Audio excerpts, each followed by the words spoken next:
Je m'appelle Amanda, j'ai 19 ans et j'ai toujours été dans l'ombre de mon frère. Henri a 2 ans de plus que moi, aux yeux de mes parents, il ne pouvait rien faire de mal. Il était leur golden boy, le génie des maths qui remportait des Olympiades sans même transpirer, tandis que je devais étudier pendant des heures juste pour maintenir des notes décentes. Mes parents n'ont jamais essayé de cacher leur favoritisme. Quand Henri a eu 16 ans, ils lui ont acheté une voiture neuve.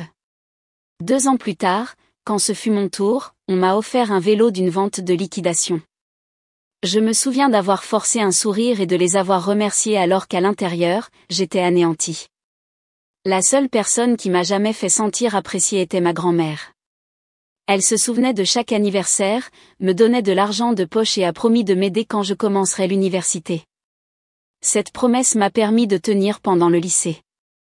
J'ai été acceptée dans une université d'une autre ville avec une bourse partielle et j'ai emménagé dans les dortoirs.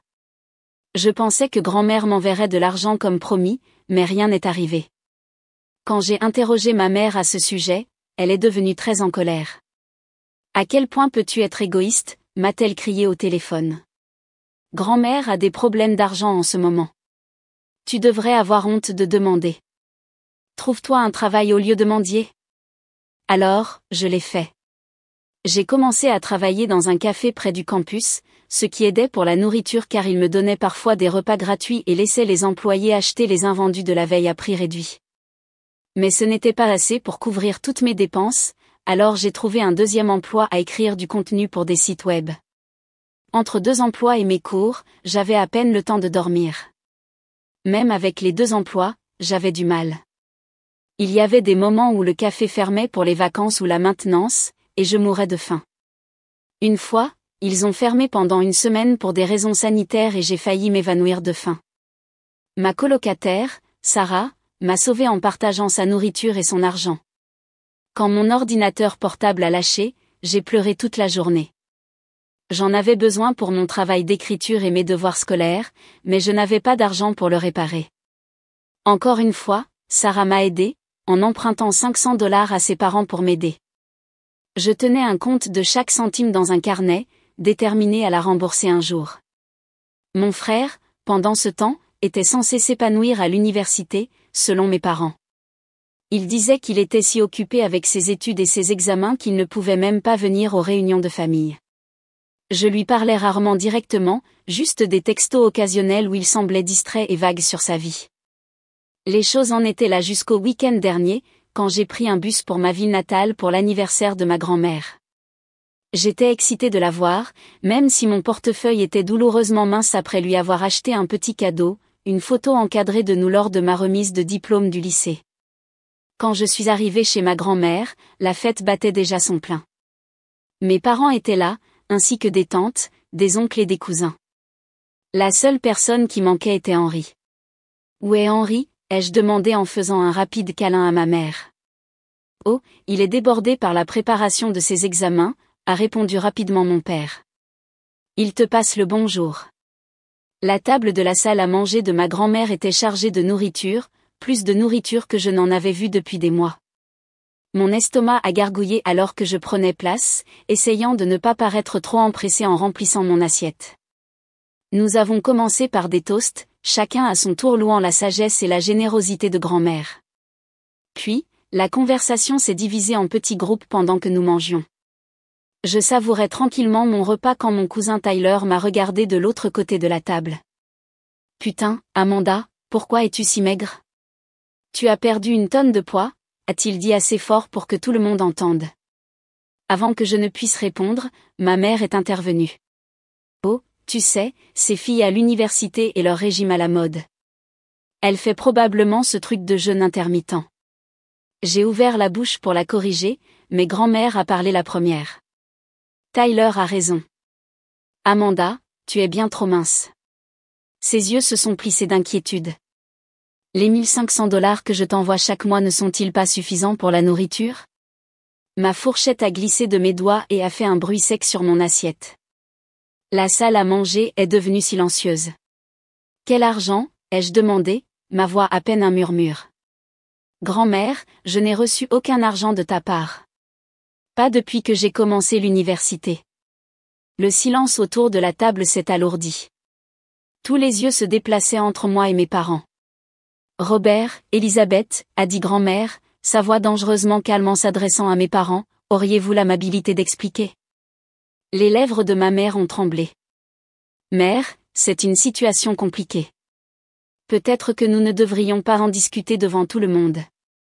Je n'ai rien dont je devrais avoir honte, l'a interrompue grand-mère. Dites-nous ce que vous avez fait de l'argent d'Amanda.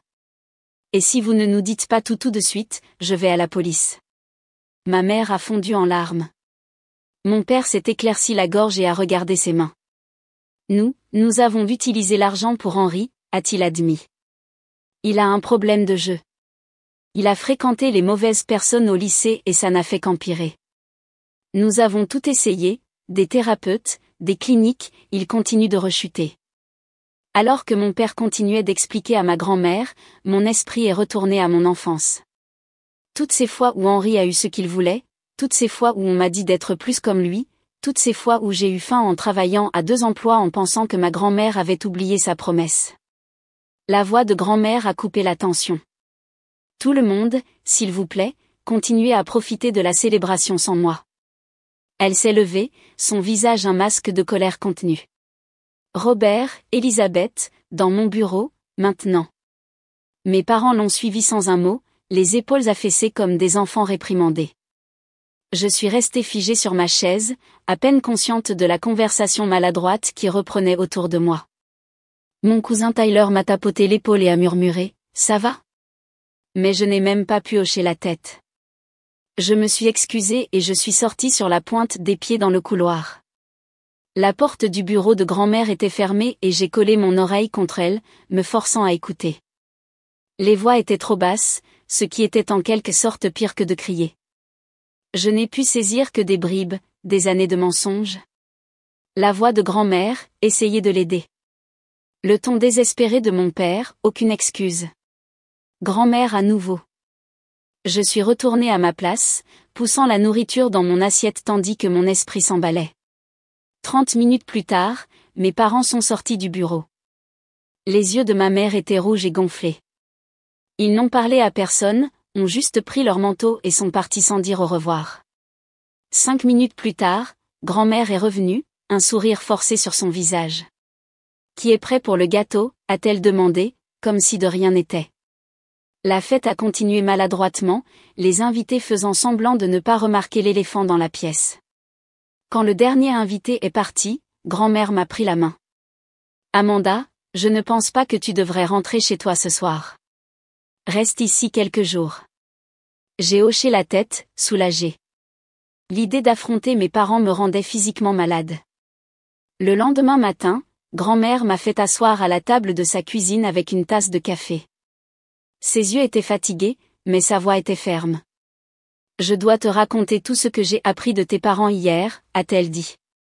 Je n'ai jamais payé directement pour tes frais de scolarité ou ceux d'Henri. J'ai donné l'argent à tes parents parce que je leur faisais confiance. Je ne voulais pas m'occuper des virements bancaires, ça semblait trop compliqué à mon âge. Elle a pris une gorgée de son café. Tu as obtenu une bourse partielle. Au lieu des 100 000 $ pour ton éducation, cela n'a coûté que 40 000 $. Ils ont empoché les 60 000 $ restants et les ont dépensés pour Henri. Mes mains tremblaient autour de ma tasse. Il y a plus. Grand-mère m'a regardé droit dans les yeux. Henri n'est jamais allé à l'université. Quoi? J'ai failli renverser mon café. Mais ils ont toujours dit. Après le lycée, ils l'ont envoyé à Riverdale pour l'éloigner de ses amis joueurs. Ils pensaient qu'un nouveau départ aiderait. Elle a secoué la tête. Ça n'a pas aidé. Il a trouvé de nouveaux amis avec les mêmes mauvaises habitudes. Donc, toutes ces fois où ils ont dit qu'il était occupé avec ses examens. Des mensonges. Je lui ai donné 80 000 $ pour son éducation aussi. Les jointures de grand-mère étaient blanches autour de sa tasse. Plus l'allocation mensuelle que j'envoyais pour toi, 1 500 $ chaque mois pendant près de 2 ans. Je me suis sentie malade. Je ne savais rien de tout ça. Je pensais qu'Henri était à l'université tout ce temps. Je veux dire, chaque fois que je rentrais à la maison, il était toujours sur son ordinateur. Je supposais qu'il étudiait. Il jouait en ligne, la voix de grand-mère était plate. Tes parents ont payé ses dettes, l'ont mis en cure de désintoxication, ont payé des thérapeutes, rien n'a fonctionné. Les larmes ont jailli de mes yeux. Tout ce temps, j'ai travaillé à 2 emplois, il y a eu des semaines où je ne pouvais pas me permettre de manger correctement. Ma colocataire a dû me prêter de l'argent quand mon ordinateur portable a lâché. Je sais, ma chérie. Grand-mère a tendu la main sur la table et a serré la mienne. Et je suis vraiment désolée. J'aurais dû te parler directement. Et maintenant, ai-je demandé en essuyant mes yeux. Tu continues tes études. C'est ton travail. Sa voix était ferme. Et à partir de maintenant, je te virerai $2000 directement sur ton compte chaque mois. Plus d'intermédiaires. Je suis restée chez ma grand-mère 3 jours de plus. Nous avons beaucoup parlé de l'école, de mes amis, de mes rêves pour l'avenir. Pour la première fois depuis des années, j'ai eu l'impression que quelqu'un m'écoutait vraiment. Mes parents ont appelé plusieurs fois, mais grand-mère leur a dit que je n'étais pas prête à parler. Je n'étais pas sûre si je le serais un jour. Quand il a été temps de retourner à l'université, grand-mère m'a conduite à la gare routière. Alors que nous nous disions au revoir, elle m'a mis une enveloppe dans la main. Fonds d'urgence, a-t-elle dit. Ne me dis pas que tu ne l'accepteras pas. De retour à l'école, les choses ont changé rapidement. La première chose que j'ai faite a été de quitter mon travail de rédaction de contenu. Avec l'argent de grand-mère, je pouvais me concentrer sur mes études et ne travailler au café que les week-ends. Je me suis acheté de nouveaux vêtements, j'ai rempli mon mini-frigo de vraie nourriture et j'ai remboursé chaque centime que je devais à Sarah. Pour la première fois depuis que j'avais commencé l'université, je n'étais pas constamment épuisée et affamée. Mes notes se sont améliorées et j'ai même rejoint un groupe d'études. C'était comme sortir d'une pièce sombre pour entrer dans la lumière du soleil. 2 mois plus tard, j'étais assise à la bibliothèque du campus quand quelqu'un m'a tapoté l'épaule. J'ai levé les yeux et j'ai vu grand-mère debout là, souriante. Inspection surprise, a-t-elle annoncé, assez fort pour nous valoir un regard réprobateur de la bibliothécaire. Grand-mère. Je me suis levée d'un bond et les serré dans mes bras. Qu'est-ce que tu fais ici? Je m'assure juste qu'au moins un de mes petits-enfants va vraiment à l'université, a-t-elle fait un clin d'œil. Allons déjeuner, j'ai quelque chose à te dire. Autour de sandwich au café du campus, grand-mère a lâché une autre bombe. J'ai réécrit mon testament, a-t-elle dit nonchalamment, comme si elle commentait la météo. Tu es maintenant ma seule héritière. J'ai failli m'étouffer avec mon thé glacé. Quoi? Pourquoi? Tes parents ont déjà reçu plus de $250 000 de ma part. C'est leur part. Elle a pris une bouchée de son sandwich. Je les ai informés de ma décision. Ils n'étaient pas contents, mais franchement, je m'en fiche. Grand-mère, je n'en ai pas besoin. Il ne s'agit pas de besoin, Amanda. Il s'agit de confiance. Je te fais confiance pour utiliser ce que je laisserai sagement. Elle m'a regardé avec fierté. Tu as géré l'adversité avec grâce. Cela en dit long sur ton caractère. Je ne savais pas quoi dire. Après des années à être la fille oubliée, la seconde, on me voyait soudain. C'était bouleversant. Merci, ai-je finalement réussi à dire. Ne me remercie pas encore. L'expression de grand-mère est devenue sérieuse. Tes parents pourraient essayer de te faire pression à ce sujet. Prépare-toi. Elle avait raison. Une semaine plus tard, maman et papa se sont présentés à mon dortoir sans prévenir. Sarah a jeté un coup d'œil à leur visage et s'est éclipsée, marmonnant quelque chose à propos d'une session d'études. Nous devons parler, a dit mon père, s'asseyant maladroitement sur la chaise de mon bureau tandis que maman se perchait sur le lit de Sarah. Je regardais mes parents, ces étrangers familiers, assis dans ma chambre de dortoir. Maman semblait plus mince que dans mon souvenir, avec des cernes sombres sous les yeux. Les cheveux de mon père semblaient plus gris. Qu'est-ce que vous voulez, ai-je demandé, ma voix plus froide que je ne l'avais prévu. Maman s'est penchée en avant. Nous avons besoin que tu parles à grand-mère du testament. Non. Pas un bonjour, comment ça va, même pas une excuse, droit au but de ce qu'il voulait de moi. Pourquoi ferais-je ça? J'ai croisé les bras. Parce que nous sommes tes parents, a dit mon père, comme si cela expliquait tout. J'ai ri, un son court et amer qui m'a même surprise. Ça n'a pas semblé compter quand vous voliez l'argent qui était pour moi. Les yeux de ma mère se sont remplis de larmes. Tu ne comprends pas ce que nous avons traversé avec Henri. Non, je ne comprends pas, parce que personne ne m'a rien dit. Je me suis assise sur mon lit, gardant autant de distance que possible entre nous. Tout ce que je savais, c'est que je luttais pour survivre pendant que vous me disiez à quel point Henri réussissait bien à l'université. Je mourais de faim. Je travaillais à 2 emplois et je n'arrivais toujours pas à joindre les 2 bouts. Tu exagères, a dit ma mère, d'un ton dédaigneux. Je suis sûre que ce n'était pas si grave. Quelque chose en moi s'est brisé. Pas si grave? Laisse-moi te dire ce que c'est, pas si grave, maman. C'est de finir les restes des assiettes des clients au café parce que j'avais tellement faim. C'est de porter les 3 mêmes tenues pendant 2 ans parce que je ne pouvais pas me permettre d'acheter des vêtements. C'est de pleurer jusqu'à ce que je m'endorme parce que mon ordinateur portable a cassé et que je n'avais pas d'argent pour le réparer. Maman a pâli, mais s'est rapidement ressaisie. Ton frère avait besoin d'aide. Il a une addiction, c'est une maladie. Et moi alors? Qu'est-ce que j'étais censée faire? Juste souffrir en silence pendant que vous mentiez à tout le monde? Mon père a essayé une approche différente. Amanda, s'il te plaît, dis juste à grand-mère que tu allais bien tout ce temps. Dis-lui que nous t'avons soutenu correctement. Je l'ai regardé, incrédule. Tu veux que je mente pour vous? Après tout ça?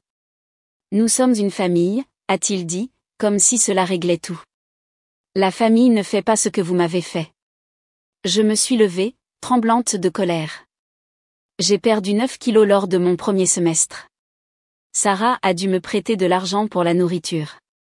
Il y a eu des jours où j'étais si étourdie par la faim que je ne pouvais pas me concentrer en classe. Eh bien, peut-être que tu aurais dû nous appeler si les choses allaient si mal, a dit mon père. J'ai appelé. J'ai supplié de l'aide et maman m'a dit de trouver un 2e emploi parce que j'étais paresseuse. Un silence tendu a rempli la pièce. Maman a regardé ailleurs, incapable de le nier. Henri est ton frère, a-t-elle finalement dit doucement. Il a besoin de nous. Et pas moi? Ma voix s'est brisée. J'ai toujours été une pensée secondaire pour vous deux. Henri a eu une voiture, j'ai eu un vélo. Henri était félicité pour un effort minimal, j'étais ignorée malgré mon travail acharné. Henri a eu toute votre attention, tout votre argent, tout votre amour. Ce n'est pas vrai, a protesté faiblement mon père. Ah non? Soyez honnête pour une fois. J'ai essuyé mes larmes de colère. Vous l'avez choisi lui plutôt que moi, encore et encore. Vous m'avez laissé lutter et souffrir pendant que vous lui donniez tout. Et pourquoi faire? Est-ce qu'il va mieux? Tout cet argent l'a-t-il guéri? Leur silence était une réponse suffisante. C'est notre fils, a murmuré ma mère. Et je suis votre fille, ai-je crié. Où l'avez-vous oublié? Maman a commencé à pleurer, couvrant son visage de ses mains. Mon père lui a tapoté maladroitement l'épaule. Amanda, essaie de comprendre, a-t-il dit. Les problèmes d'Henri sont compliqués. Nous sommes ses parents, nous ne pouvons pas simplement l'abandonner. J'ai pris une profonde inspiration, essayant de me calmer. Je comprends qu'Henri ait besoin d'aide, mais vous avez choisi de l'aider en me blessant. C'était votre décision. Maman a levé les yeux, le mascara coulant sur ses joues.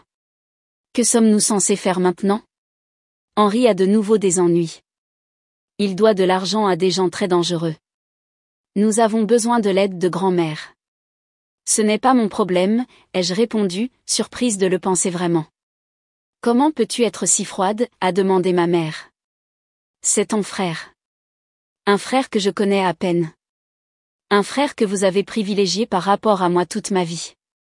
J'ai marché jusqu'à la porte et l'ai ouverte. Je ne vais pas parler à grand-mère du testament. Vous avez fait votre choix, maintenant vivez avec. Tu es égoïste, a dit ma mère en se levant. Quelque chose en moi s'est brisé à ces mots, les mêmes qu'elle avait utilisés quand j'avais demandé l'argent promis par ma grand-mère. Dehors, ai-je crié, sans me soucier de qui dans le dortoir pouvait entendre. Je ne veux plus jamais vous revoir. Vous avez fait votre choix il y a des années. Vous avez choisi votre enfant préféré, maintenant vous pouvez faire face aux conséquences. Ils sont partis, maman pleurant de façon dramatique, papa l'air abattu. Quand la porte s'est refermée derrière eux, je me suis effondrée sur mon lit, tremblante. Sarah est revenue 1 heure plus tard, a jeté un coup d'œil à mon visage et s'est assise à côté de moi. Si mauvais que ça? Pire. Je lui ai tout raconté. Elle a sifflé bas. Tes parents sont quelque chose. Est-ce qu'ils se sont au moins excusés? Pas une seule fois. J'ai regardé le plafond. Ils voulaient juste que je convainque grand-mère de changer son testament pour qu'il puisse avoir plus d'argent pour Henri. Incroyable. Sarah m'a serré la main. Qu'est-ce que tu vas faire? Avancer, ai-je dit, surprise de la certitude dans ma voix. Me concentrer sur l'école, garder mon travail du week-end parce que j'aime vraiment ça, et arrêter de les laisser m'entraîner vers le bas. Au cours des semaines suivantes, je me suis plongée dans mes études. La liberté de l'inquiétude financière constante a changé ma vie. Je pouvais acheter des manuels scolaires au lieu de me battre avec les copies de la bibliothèque. Je pouvais manger 3 repas par jour. Je pouvais remplacer mes chaussures usées. Grand-mère appelait tous les dimanches, et je me suis rendu compte que j'attendais avec impatience nos conversations. Elle ne m'a jamais poussé à me réconcilier avec mes parents, elle écoutait simplement quand j'avais besoin de parler et me faisait rire avec des histoires de sa jeunesse. Tu sais, a-t-elle dit lors d'un appel. J'étais aussi l'enfant oublié. Ma sœur aînée était la beauté, mon frère cadet le prodige. J'étais juste celle du milieu, personne ne faisait attention. Comment as-tu géré ça, ai-je demandé. J'ai construit ma propre vie, j'ai trouvé des gens qui m'appréciaient pour moi-même. Je pouvais entendre le sourire dans sa voix. Comme tu le fais maintenant. Un après-midi, alors que j'étudiais à la bibliothèque, mon téléphone a vibré avec un texto d'un cousin. As-tu entendu parler de la maison de tes parents? Un appel rapide à grand-mère a clarifié les détails. Mes parents vendaient leur maison pour payer les dettes de jeu d'Henri. Cette fois, ils s'étaient embrouillés avec des usuriers et la situation était devenue dangereuse. Tu veux que je les aide, a demandé grand-mère. J'y ai pensé un long moment. Non, ai-je finalement dit. Ils ont fait leur choix. 3 mois se sont écoulés sans aucun contact de mes parents. Je ne les ai pas appelés, et ils ne m'ont pas rappelé. C'était étrange de voir à quel point leur absence ressemblait plus à un soulagement qu'à une perte. Le semestre de printemps battait son plein, pour la première fois, je m'épanouissais académiquement. Sans le stress constant de travailler à 2 emplois et de m'inquiéter de l'argent, je pouvais vraiment me concentrer sur l'apprentissage. Ma moyenne générale est passée de 3.1 à 3.8, et mes professeurs avaient commencé à le remarquer. Votre analyse dans ce devoir montre une perspicacité remarquable, m'a dit mon professeur de psychologie après un cours. Avez-vous envisagé de postuler pour le poste d'assistante de recherche dans le département? Avant, j'aurais immédiatement refusé, sachant que je ne pouvais pas consacrer du temps en dehors de mes emplois. Maintenant, je me suis retrouvée à hocher la tête avec enthousiasme. J'adorerais postuler, ai-je dit. Quand les candidatures sont-elles dues? Cette nuit-là, alors que je travaillais sur ma candidature, Sarah a fait irruption dans notre chambre en agitant une brochure. Voyage de vacances de printemps à Miami, a-t-elle annoncé. Un groupe y va, tu devrais venir. Encore une fois, mon premier instinct a été de dire non, une vieille habitude de l'époque où chaque dollar devait être étiré. Mais je me suis souvenu que je n'avais plus à vivre comme ça. Tu sais quoi, je suis partante, ai-je dit. Sarah est restée bouche bée. Sérieusement? Pas de « je ne peux pas me le permettre » ou « je dois travailler ». Non, ai-je souri. J'ai économisé une partie de l'argent de grand-mère. Je peux prendre des vacances. Qui es-tu et qu'as-tu fait d'Amanda, a-t-elle ri en me jetant un oreiller. La semaine avant les vacances de printemps, j'ai reçu un appel de ma tante Cathy, la sœur de ma mère. Amanda, dit-elle, la voix sérieuse. Je pensais que tu devrais savoir. Tes parents ont vendu la maison. Ils louent un appartement. Ils ont du mal, Amanda. L'argent de la maison a à peine couvert les dettes d'Henri. J'ai ressenti une pointe de sympathie, mais je l'ai repoussé. C'était leur choix. Je sais. Je ne dis pas que tu devrais les aider, je pensais juste que tu devrais savoir. Elle a fait une pause. Henri est de retour en cure de désintoxication. Un programme intensif en internat. Peut-être que ça marchera cette fois. Après avoir raccroché, je me suis assise sur mon lit, pensant à mon frère. Malgré tout, je ne pouvais pas le détester. Il était une victime de sa propre addiction, mais aussi de la permissivité de nos parents. Il ne lui avait jamais appris les conséquences, ne l'avait jamais fait affronter les résultats de ses actions. J'ai appelé grand-mère ce soir-là et lui ai raconté ma conversation avec ma tante Cathy. Ça va, a-t-elle demandé. Oui, je crois que oui, j'ai été surprise de voir à quel point c'était vrai. Je suis triste pour eux, mais pas responsable. Bien, parce que tu n'es pas responsable de leurs décisions. La voix de grand-mère était ferme. Tu te concentres sur la construction de ta vie. Et c'est ce que j'ai fait. Les vacances de printemps à Miami ont été tout ce dont je n'avais jamais osé rêver, soleil, plage, rire avec des amis. Je me suis acheté un nouveau maillot de bain sans d'abord regarder l'étiquette de prix, j'ai commandé ce que je voulais dans les restaurants et je me suis même offert une aventure de parachute ascensionnelle. Quand nous sommes retournés sur le campus, bronzés et rafraîchis, une lettre m'attendait dans ma boîte aux lettres. J'ai reconnu l'écriture de ma mère immédiatement et j'ai failli la jeter sans l'ouvrir. Mais la curiosité l'a emporté. À l'intérieur se trouvait une courte note. Amanda, nous avons déménagé dans un endroit plus petit. L'adresse est ci-dessous, au cas où tu voudrais un jour nous rendre visite. Henri est de retour en cure de désintoxication. Les médecins pensent qu'il pourrait avoir une chance cette fois, s'il s'en tient au programme. Ton père et moi avons beaucoup réfléchi. Nous avons fait des erreurs, de grosses erreurs. Nous ne pouvons pas changer le passé, mais nous voulons que tu saches que nous sommes fiers de toi pour avoir tenu bon. Avec amour, maman. Pas d'excuses, pas de reconnaissance du mal qu'ils avaient causé, juste une vague admission d'erreur et une adresse que je n'avais aucune intention de visiter. J'ai montré la lettre à Sarah, qui a roulé des yeux. C'est tout? Après tout ça? C'est tout. J'ai rangé la lettre dans le tiroir de mon bureau. Mais honnêtement, je ne m'attendais même pas à ça. Alors que le semestre avançait, je me suis surprise à penser de moins en moins à mes parents et à Henri. J'étais trop occupée avec mes cours, mon travail du week-end au café, que j'ai gardé parce que je l'appréciais vraiment, et mon nouveau poste d'assistante de recherche. Grand-mère est revenue en visite fin avril, m'emmenant faire du shopping et à un dîner chic. Comment vas-tu vraiment? A-t-elle demandé pendant le dessert. Je vais bien, vraiment bien, en fait. J'ai souri. Je n'ai jamais su que la vie pouvait être aussi simple. C'est comme ça que ça devrait être à ton âge. Elle a tendu la main sur la table et a serré la mienne. Ton seul travail en ce moment est d'apprendre et de grandir. J'ai reçu une lettre de maman, lui ai-je dit. Les sourcils de grand-mère se sont arqués. Et pas de vraies excuses, juste une mise à jour qu'ils ont déménagé et qu'Henri est de retour en cure de désintoxication. Vas-tu répondre? J'ai secoué la tête. Pas maintenant. Peut-être un jour, mais je ne suis pas prête. C'est juste, a hoché la tête grand-mère. Prends tout le temps dont tu as besoin. Alors que les examens finaux approchaient, je me suis plongée dans les études. Mon professeur de psychologie avait laissé entendre que si je maintenais mes notes, je pourrais être éligible pour une bourse de recherche d'été. C'était une opportunité que je n'aurais jamais eue auparavant. Un après-midi, en rentrant à mon dortoir depuis la bibliothèque, mon téléphone a sonné. Numéro inconnu. Allô, ai-je répondu avec prudence. Amanda. Une voix masculine, vaguement familière. C'est Henri. J'appelle du centre de désintoxication.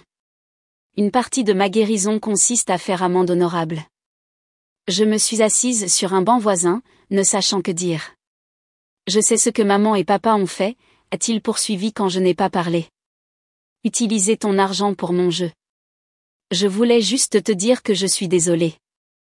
Je ne le savais pas à l'époque, mais ça ne rend pas la chose correcte. Non, en effet, ai-je convenu. Je ne demande pas pardon. Sa voix était ferme.